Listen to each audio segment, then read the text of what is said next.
아버지 하나님, 행복한 저희들 되게 하여 주시옵소서. 세상의 가치관이 아니라 아버지께서 말씀하시는 행복을 누릴 수 있는 저희들 되게 하여 주시옵소서. 여러 가지 문제들 가지고 왔습니다. 아버지께서 친히 해결하여 주시옵소서. 병중에 계신 분 있습니다. 아버지께서 치유하여 주시옵소서. 회복 중에 있는 분들도 아버지께서 속히 회복되어 빠른 시간 내에 아버지를 위하여 영광의 도구로 쓰임 받을 수 있도록 축복하여 주시옵소서. 여름 성경학교, 청소년부 수련회, 여름 집회, 여러 가지 일들을 준비하고 있습니다. 아버지 뜻 가운데 잘 준비되게 하시고 그 준비하는 과정 가운데 아버지의 영광이 드러나게 하시고 다툼이 일절 없도록 하여 주시옵소서. 나를 나타내는 것이 아니라 아버지 앞에 유익이 되는 일을 찾아가는 저희들 되게 하여 주시옵소서. 아버지께서 우리를 더 잘되게 하실 줄 믿사옵고 예수님의 이름으로 감사하며 기도드렸사옵나이다. 아멘. 찬송가 265장입니다.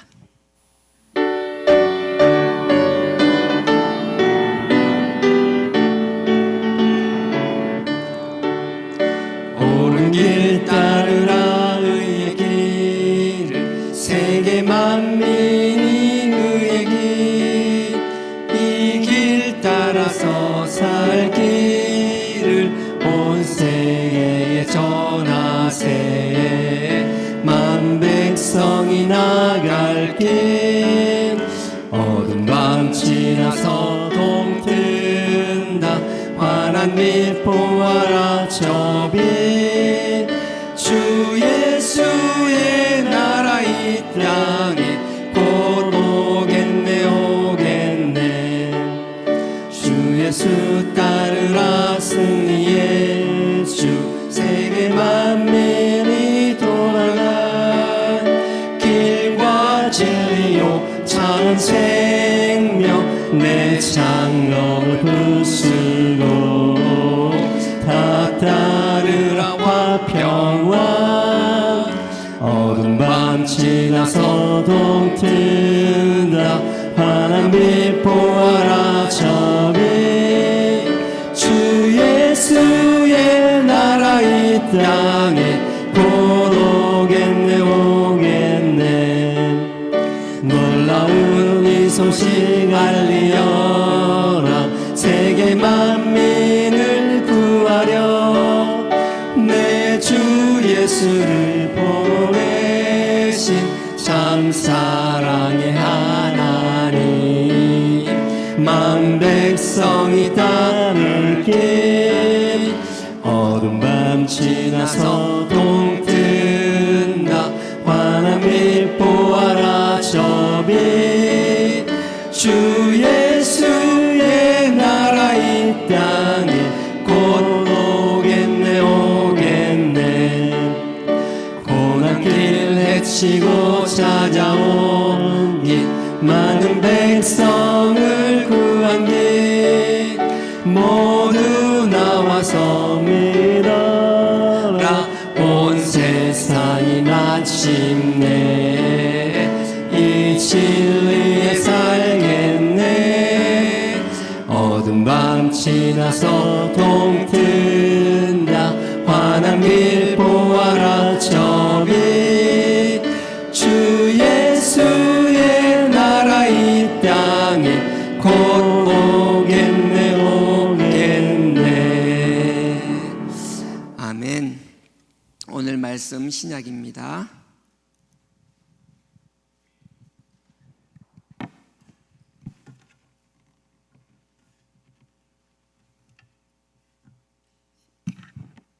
신약 로마서입니다. 로마서 4장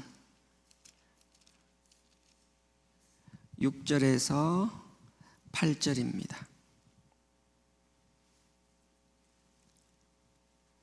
신약 243페이지입니다. 로마서 4장 6절에서 8절입니다. 다 같이 합독하도록 하겠습니다. 시작.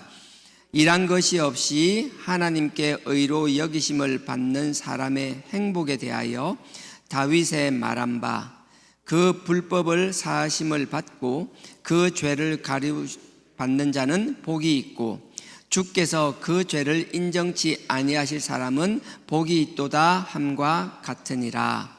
아멘. 행복에 대한 이야기가 있는데요. 구약에서는 대표적인 행복하면 여러분 잘 아시는 신명기가 있고 신약에서는 로마서가 있는데 개역 개정 성경에서는 이 행복이란 말을 복으로 바꿔놨어요. 그래서 약간 우리가 보는 개역 성경만큼 그런 느낌은 없는데 하여튼 구약도 그렇고 신약도 그렇고 여러 가지가 있는데 우리가 가장 뭐라 그래야 되나 궁극적으로 추구해야 될 건 구원이잖아요. 근데 구원인데 신명기 32장에 보면요, 32장인지 33장인지 모르겠어요. 헷갈리는데 한번 찾아가 보실래요? 뭐 하나 끼워놓고 마지막 절에 보면 신명기 끝부분입니다. 행복에 대해서 나와 있는데요. 신명기 33장이네요. 네, 34장까지 있으니까 33장 29절입니다. 이스라엘 백성들이 출애굽을 하잖아요. 출애굽하고 광야 40년 생활 동안 장년들은 다 죽습니다. 다 죽고 그 미성년자들만 살아서 이제 약속의 땅에 들어가게 되죠. 그래서 궁극적으로 그 어린아이들은 약속의 땅에 들어가게 되는데 그게 영적인 구원을 떠나서 하나님께서 주신 약속의 땅을 주시는 것, 그것을 구원이라고 표현하는데 보십시오. 29절에요. 이스라엘이여 너는 행복자로다. 여호와의 구원을 너같이 얻은 백성이 누구냐. 구원을 얻은 사람들을 보고 행복자라고 말하거든요. 그래서 우리가 궁극적으로 추구해야 될 행복은 구원인 줄 믿습니다. 그래서 우리가 다른 것 아니에요. 여러 가지 행복의 조건들이 있지만 우리가 구원을 얻지 못한다라면 그 구원의 도상, 그 구원을 얻기 위한 그 과정에 있지 않다라면 우리는 사람들이 볼 때 행복의 조건이 아무리 충족되어 있을지라도 그건 결코 행복자가 될 수 없다라는 겁니다. 저도 그렇고요. 이 자리에 있는 여러분들도 그렇고 우리 모두가 행복자가 되기를 원합니다. 그래서 궁극적으로 참 행복한 사람, 남들이 볼 때도 행복할 뿐만 아니라 하나님 보시기에 참 행복한 하나님의 백성, 하나님의 자녀들이 되기를 원합니다. 행복이라는 조건이 금방도 이야기했는데 여러 가지가 있잖아요. 우리가 생각하는 행복의 조건은 이렇지만 대부분의 사람들, 믿지 않는 사람들의 행복의 조건은 다른 조건들이 다 있잖아요. 각자의 조건들이 있습니다. 뭐 돈이 행복인 사람도 있을 거고요. 뭐 권력이 행복인 사람들도 있을 거고요. 그 다음에 명예가 행복인 사람들도 있을 것이고요. 사람마다 행복이 있는데 이거는 그렇게 하려고 하는 것이 아니라 세속적인 것, 눈에 보이는 세상의 가치관들을 가지려고 하는 건 인간의 본성에 가까워요. 하나님이 인간을 만들었는데도 여러분 잘 생각해 보십시오. 우리가 뭔가 끊임없이 욕심과 질투가 있는 건 다 아시잖아요. 우리의 욕심과 질투는 누가 가르친 게 아니라 그냥 그렇게 장착되어서 태어나는 것 같아요. 그건 아담과 하와도 마찬가지고 우리가 욕심과 질투가 있는데 이 욕심과 질투가 경쟁이란 방식으로 끊임없이 드러나는 거잖아요. 끊임없이 경쟁이란 방식으로 드러나는데 아담과 하와 때도 우리가 욕심과 질투가 있다는 건 다 우리가 아는 거잖아요. 마귀가 와서 뭐라 그래요? 슬쩍슬쩍 건드리잖아요. 그러니까 선악과 따먹잖아요.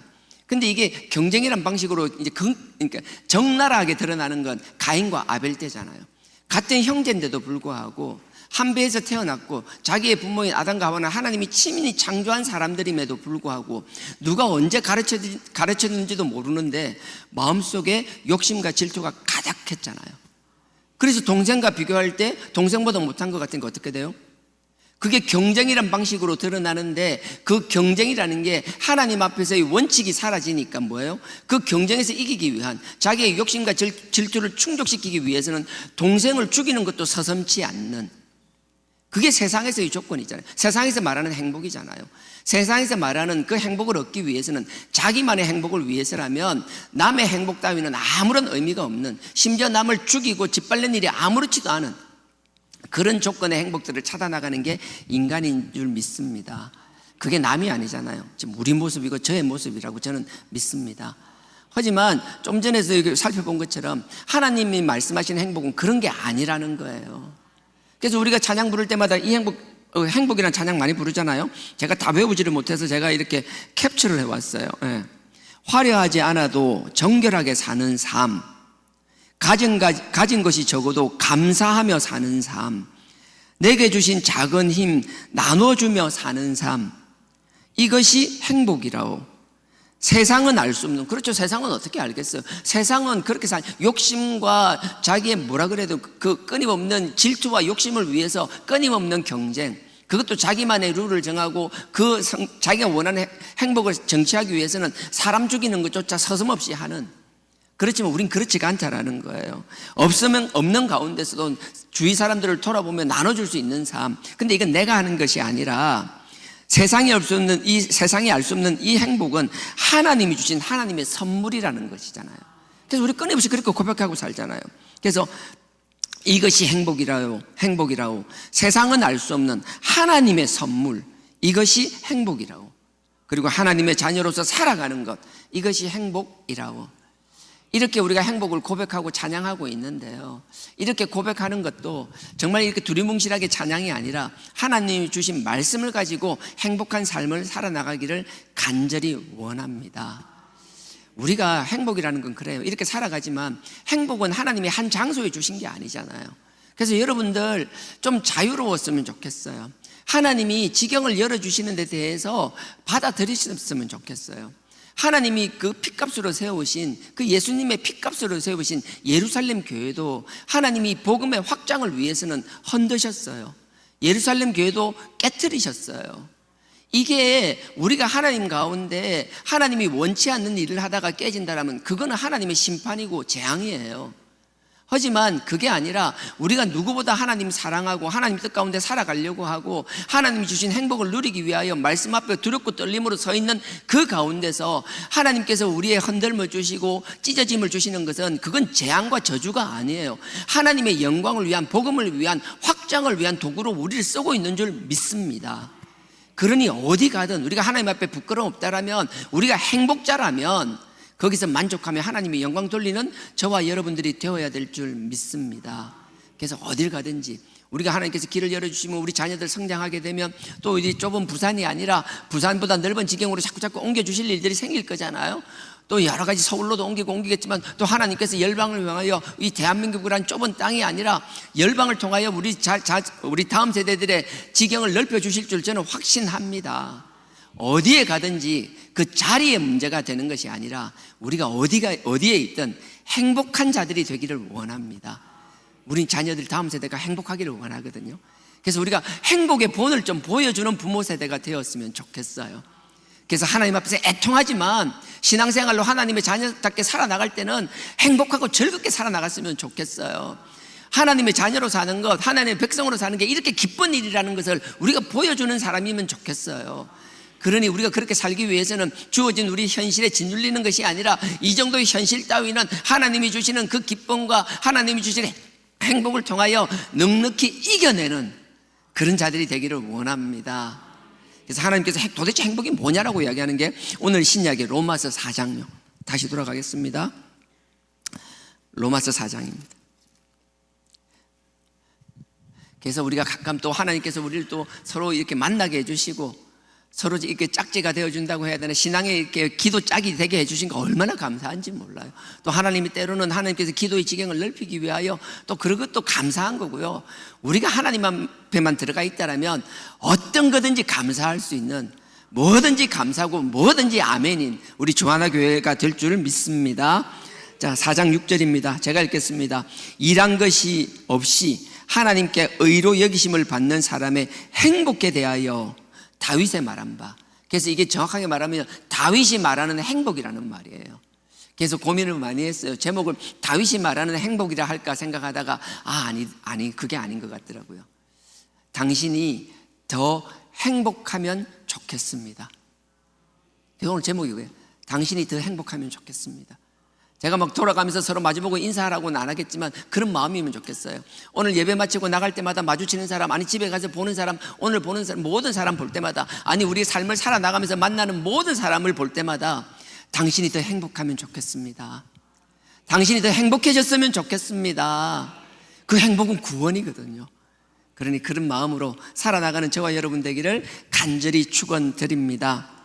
그래서 다윗이 말한 행복이 뭐냐라는 거예요. 그래서 7절에 보면요, 그 불법은 다른 게 아니에요. 하나님의 기준에서 의롭지 않은 것들, 하나님 앞에 우리가 잘못된 것, 죄스러운 모든 거예요. 그 불법을 사심을 받고 또 그 죄를 가리우심을 받는 자는 복이 있고, 주께서 그 죄를 인정치 아니할 사람은 분명히 잘못된 거예요. 죄악이에요. 그럼에도 불구하고 하나님이 이제 됐다, 이제 용서해 준다는 그 용서함을 받은 사람은 그 기쁨과 행복은 이루 말할 수가 없다라는 거예요. 그러니 구원에 이르는 행복을 누리기 위해서는 첫째 조건이 뭐예요? 우리의 죄 용서함의 행복을 누릴 수 있어야 된다라는 거예요. 이거는 다윗의 행복이잖아요. 다윗이 이거 언제 어디서 말하는가 하면 시편 32편으로 한번 가보세요. 시편, 구약입니다. 시편 32편을 바울이 인용한 거예요. 제가 여러분들을 이야기할 때마다 저자나 이런 이야기를 합니다. 역사적인 배경을 이야기합니다. 하지만 이 모든 것은 하나님이 하신 거예요. 상황을 설명하기 위해 사람이 인용되는 거고 역사적으로 지리적인 이야기들이 나오는 것이지, 모든 것이 하나님이 하신 거라고 우리는 고백하고 그렇게 받아들일 수 있어야 되는 거예요. 성경에 누가 말한다? 아니에요. 그건 그 사람을 인용하는 거지 그 사람이 아니라 모든 말씀은 하나님이 하신 것이라고요. 시편 32편입니다. 시편 32편. 자, 시편 32편에 보면요, 다윗의 마스길이라고 이렇게 소제목이 붙어 있는 거예요. 다윗이 한 거예요. 자, 32편 1절입니다.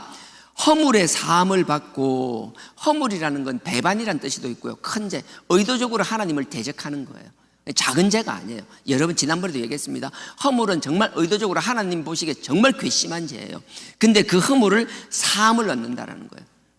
하나님 입장에서 정말 괘씸한데도 용서해 주시겠다라는 거예요. 그리고 그 뒤에 그 죄의 가리움, 죄라는 걸 이야기를 했잖아요. 이 죄는 뭐예요? 관역을 쏘는 거예요. 우리가 한다라고 열심히 하는데도 불구하고 우리는 원하지만 관역을 맞출 수가 없는 거예요. 한국의 국가대표 양궁선수처럼 쏘을 때마다 10 이렇게 할 수가 없어요. 우린 쏘고 나면 관역이 안 맞고 옆으로 날아가고 난리 법석을 떨어요. 하지만 하나님께서 아신다라는 거예요. 그것조차도 큰 죄든 작은 죄든 하나님이 다 용서해 주시겠다는데, 그 용서는 뭐예요? 하나님의 뜻 안에서만 가능하다라는 거예요. 우리 기준, 그래서 회개는 우리 기준으로 하는 게 아니에요. 내 마음대로 하는 게 아니라고요. 하나님 뜻에 합한 방식으로 회개를 해야 된다라는 거예요. 그래서 하나님은 이 성경 66권을 통하여 우리가 하나님 앞에 알아야 될 것, 잘못된 것, 고쳐야 될 것을 끊임없이 말씀해 주셨더라고요. 그러니 우리는 회개의 기준이 뭐가 돼야 돼요? 우리가 생각하는, 내가 알고 있는 것, 내가 깨달은 것, 경험한 것에 거기에 한정되는 것이 아니라 하나님이 말씀하시는 이 66권의 말씀 전체가 하나님 앞에 우리가 회개해야 될 회개의 제목들이 되는 것이라고요. 그러니까 뭐 조금 하는 거, 마치 우리가 죽을 땐 응급실 들어가면 당장 살리기 위해서는 간단한 거 합니다. 디테일하게 하지 않습니다. 뭐 일단은 살려놓고 봐야 되지만, 하지만 응급실에 나오고 나면 재활이나 여러 과정은 여러 상황 속에서 그 상황 속에 맞춰서 치료와 과정들이 있는 것처럼, 우리가 당장 하나님 앞에 죽을 때는 당장 살고 봐야 되죠. 하지만 죽을 때까지 그것만 하고 있어서 될 것은 아니라는 거예요. 하나님 앞에 영적 건강을 찾았으면 하나님의 뜻이 뭔지, 하나님이 나를 창조하신 목적이 뭔지, 어떻게 하는지, 물건을 하나 사고 물건을 제대로 쓰기 위해서는 그 물건의 사용 설명서를 읽어야 되는 거잖아요. 여러분 휴대폰 하나도 그렇잖아요. 저 같은 경우는 긁고 받고 뭐 할 수 있는 게 거의 없어요. 휴대폰을 그렇게 비싸게 사놓고도 단순하게 쓰는 사람이 있는 반면, 이 휴대폰을 제대로 쓰는 사람은 저는 뭐 어떻게 쓰는지도 몰라. 뭐 여러 가지 기능들이 있고 그 설명을 다 찾아보고 다 활용하는 거잖아요. 그게 지혜로운 사람인 것처럼, 이건 휴대폰은 그냥 단순하게 쓰고 안 쓰고의 문제지만, 이 말씀은 우리가 영적으로 죽고 사는 문제인 줄 믿습니다. 그러니 말씀을 가까이 할 수 있는 저와 여러분 되길 주님의 이름으로 축원드립니다. 보십시오. 32편 1절에 허물의 사함을 얻고 죄의 가려움을 받는 자는 복이 있다라고 말씀하시는 거예요. 이게 복이라는, 이게 행복이라는 거예요. 2절에 보십시오. 마음에 간사함이 없고, 두 번째, 그 다음에 보십시오. 여호와께 정죄를 당치 않는 사람. 이 정죄라는 말이 삐딱하다라는 뜻이에요. 꼬였다라는 뜻이에요. 매사에 하나님 앞에 꼬여 있는 것, 그런데도 불구하고 하나님이 그 괘씸하게 맴매하고 때리는 것이 아니라, 그래도 네가 할 수 있지라고 용서해 주신 그 용서함을 얻는 것. 다윗이 그렇잖아요. 잘못한 것 많아요. 정말 하나님 앞에 범죄한 것도 많아요. 의도적으로 실수한 것도 있지만 의도하지 않은 것으로 하나님 앞에 범죄한 것도 참 많아요. 그럼에도 불구하고 다윗은 하나님을 정말 사랑했어요. 실수함에도 불구하고 하나님의 뜻 가운데 살아가려고 발버둥 쳤어요. 잘못했지만 누군가가 하나님께서 누군가를 통하여 그 잘못을 지적했을 때 변명 따위는 던져버리고 하나님 앞에 그냥 무릎을 꿇었어요. 그게 중요한 것이라고요. 끊임없이 죄 앞에서 자기 합리화하지 않는 저와 여러분 되기를 주님의 이름으로 축원드립니다. 사무엘에 보면 나단이 왔을 때 그냥 적시 물었고 적시 인정하잖아요. 우리는 죄를 짓지 않고 살아갈 사람 아무도 없습니다. 끊임없이 죄 가운데 쓰러지고 넘어집니다. 하지만 하나님께서는 어떤 방식을 통해서든 우리의 죄를 깨닫게 하시는 줄 믿습니다. 그래서 죄를 깨닫지 못하는 걸 화인 맞았다 그러잖아요. 화인이 뭐예요? 그냥 인두로 지진 것처럼 굳은 살이 베어서 감각이 사라지는 것. 저도 그렇고 여러분도 그렇고 우리 주하나 교회 모든 성도님들은 화인 맞은 자가 되지 않기를 주님의 이름으로 간절히 축원드립니다. 하나님이 우리를 사랑하셔서 말씀하시는 그 미세한 음성에도 듣고 깨달을 수 있는 자들이 되기를 주님의 이름으로 축원드립니다. 그래서 2절에 이렇게 복받은 사람을 이야기하는 것이고 3절에 보십시오. 내가 토설치 아니할 때 다윗은 내가 하나님 앞에 죄를 아뢰지 않으니까 내가 미칠 것 같았다라는 거예요. 이게 얼마나 큰 축복인지 몰라요. 죄를 담아놓고도 답답함이 없는 그게 화인 맞은 것이라고요. 3절에 내가 토설치 아니할 때에 종일 신음함으로 내 뼈가 샤어한다. 뼈가 녹아내리는 것 같았다라는 거예요. 이 골다공증 이런 얘기하는 게 아니에요. 그렇게 느낀다라는 거예요. 절박함을 이야기하고 있는 거라고요. 4절에 주의 손이 주야로 나를 누르시오니 내 진액이 화하여 여름 가뭄에 마른 것. 내가 깨닫지 못하고 있을 때 하나님께서 우리를 짓누르는 이유는 다른 거 아니에요. 자꾸 그 안에 있는 죄를 담아두지 말고 토해내라는 거예요. 우리가요, 하나님이 죄를 가려주시면 그건 용서고 회복이에요. 근데 우리가 죄를 가리면 그거는 죄를 은폐하는 거예요. 은폐하는 거는 우리를 살리는 게 아니라 작은 문제로, 작은 하나님의 채찍으로도 나음 받을 걸 결국은 우리를 죽음으로 끌고 가는 것이 되고 만다라고요. 하나님 앞에 죄를 은폐하지 않기를 주님의 이름으로 간절히 부탁드립니다. 우리는 우리의 나약함을 하나님 앞에 계속 토해내야 되는 거예요. 그래서 보십시오. 5절에 내가 이르기를 내 허물을 여호와께 자복하리니, 결국 회개하라는 거예요. 꺼내놓고 돌아서는 거예요.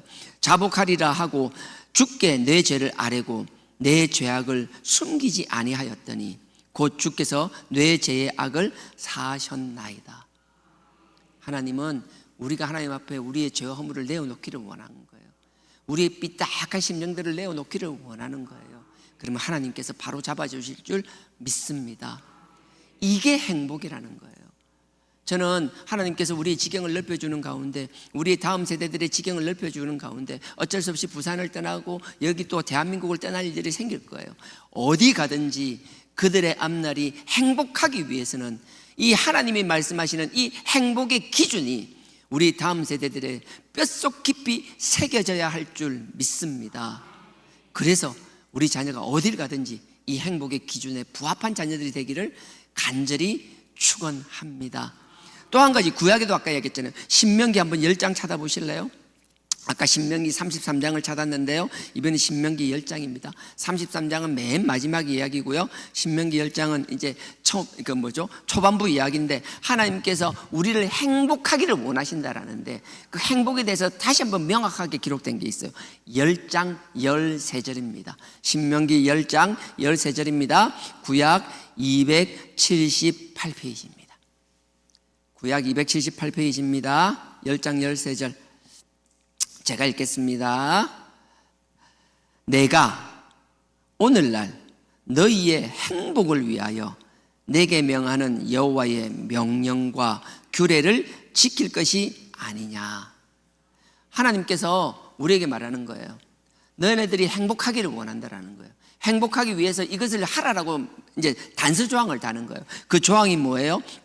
제가 다시 읽겠습니다. 내가 오늘날 지금 말하는 거예요. 내가 지금 너희한테 하는 말이라는 거예요. 잘 들으라는 거예요.